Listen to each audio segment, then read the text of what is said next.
Have you ever wondered why the Philippines, despite modern secularism sweeping across the world, remains one of the most devoutly Catholic countries on the planet? While faith is fading in many parts of the globe, Catholic families in the Philippines are standing strong, passing down their beliefs from generation to generation. So what's their secret? In today's video, we'll dive into the deeply rooted traditions that keep the Catholic faith alive in Filipino homes. From dawn masses in December to dramatic Holy Week reenactments, from simple nightly prayers to grand processions in the streets, these customs aren't just rituals. They are powerful expressions of living faith. And they offer all of us a blueprint for how to keep the light of Christ burning bright in our own families. Stick around, because by the end of this video you'll be inspired not only by the Filipino Catholic experience, but also by how these traditions align with Scripture and the timeless teachings of the Church. Let's begin. Number 1. Daily family prayer, the backbone of Catholic homes. In many Filipino households, the day begins and ends with family prayer. Whether it's the Angelus at 6 a.m. and 6 p.m., the rosary after dinner, or a spontaneous prayer of gratitude, Filipino families prioritize time with God. The Bible commands us, pray without ceasing. 1 Thessalonians 5:17, and again in Deuteronomy 6:7. These commandments that I give you today are to be on your hearts. Impress them on your children. Talk about them when you sit at home and when you walk along the road. By making prayer a routine part of family life, Filipino parents fulfill their God-given duty to pass on the faith.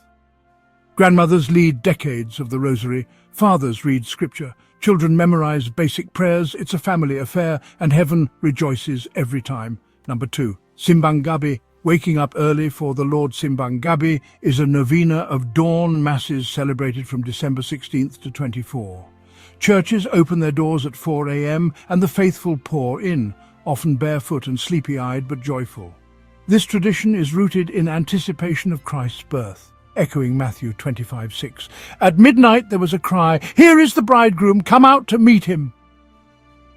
Simbang Gabi is a beautiful Filipino way of spiritually preparing for Christmas, not with shopping and parties, but with sacrifice, discipline and worship. And here's the amazing part. Simbang Gabi strengthens community bonds. Families go together, neighbours carpool. After Mass, people share puto, bumbong and bibingka, native rice cakes around makeshift stalls. It's a foretaste of heaven's banquet. Number 3. The Santo Niño, childlike faith and miracles. Devotion to the Santo Niño, Holy Child Jesus, is widespread in the Philippines. In fact, the oldest Christian artifact in the country is the statue of Santo Niño, given by Portuguese explorers in 1521.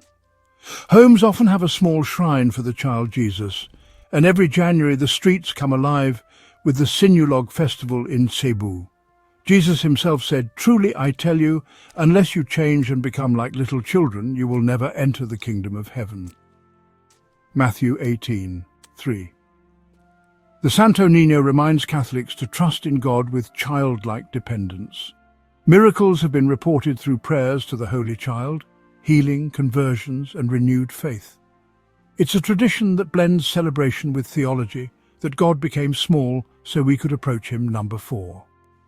Holy Week reenactments, living the Passion of Christ. While Easter is widely celebrated around the world, Holy Week in the Philippines takes it to another level.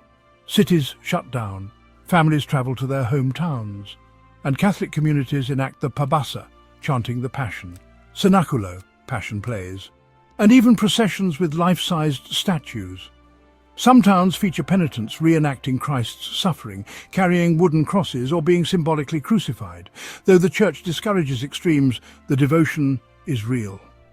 Galatians 2:20 reminds us, "I have been crucified with Christ, and I no longer live, but Christ lives in me." These traditions teach Catholic families that Christianity isn't just about comfort, it's about sacrifice, suffering, and ultimate resurrection. Children grow up witnessing a living drama of salvation history, deeply embedding the gospel into their hearts. Number 5. Processions and parades of faith, public witness. Throughout the year, Filipino Catholics participate in religious processions honoring saints, Marian apparitions, and holy days. One of the largest is the Feast of the Black Nazarene in Manila, where millions walk barefoot to follow the statue of Christ.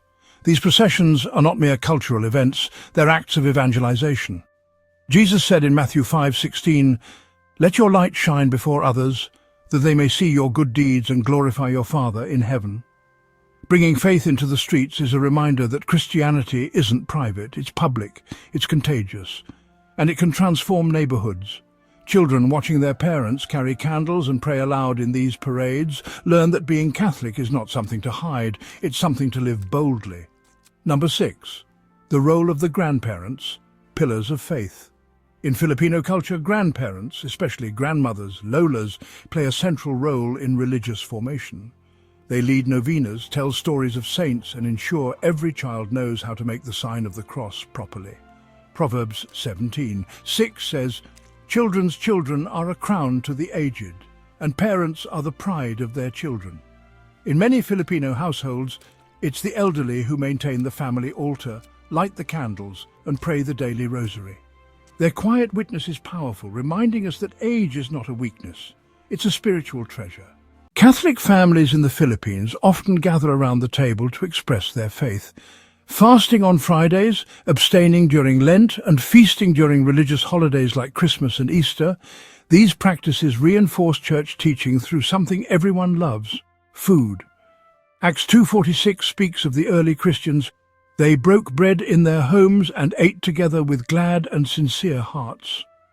Whether it's sharing lechon on Noche Buena or preparing lugar during fasting days, these food traditions teach children that every part of life, including meals, can be sacred. It's hard to find a Filipino Catholic home without a statue or image of the Blessed Virgin Mary. Whether it's Our Lady of Perpetual Help, Our Lady of the Rosary, or Our Lady of Penafrancia, Mary is a comforting, guiding presence. Luke 1:48 records Mary's words, "From now on, all generations will call me blessed." And Filipino families have taken that to heart. Saturday is often reserved for Marian devotions. Many attend novenas and offer flowers at Mary's altar. Children grow up knowing that just as they have an earthly mother, they also have a heavenly one. This devotion fosters tenderness, humility, and trust, qualities so needed in today's noisy world. So what can we learn from Catholic families in the Philippines? Their faith is not abstract or locked inside church walls. It's woven into everyday life. It's sung in lullabies, prayed in kitchens, danced in parades, and whispered in bedtime blessings. Every tradition, whether it's waking up early for Mass or offering flowers to the Virgin Mary, is rooted in Scripture and sustained by love. Filipino Catholic families show us that faith isn't just taught, it's caught. It's passed on not only through catechism, but through example, community, and culture. If you've been struggling to make your faith feel alive in your home, take inspiration from these families. You don't need to move to the Philippines or join a huge festival. You just need to begin, pray together, read Scripture, celebrate the liturgical seasons, invite Mary into your home, and most of all, let Christ be the center of your family. As the Bible reminds us, "As for me and my house, we will serve the Lord." Joshua 24, the 15th of May. God bless your home with peace, unity, and unshakable faith. May your children grow strong in the love of Jesus. May your home echo with prayer and laughter, and may your hearts always remain anchored in the Catholic faith. If this video inspired you, please like, share, and subscribe to help spread this message to others. Do you have Catholic traditions in your family that keep the faith alive? Comment below. We'd love to hear your story. Until next time, keep the faith, share the joy, and let your home become a little church that shines God's light.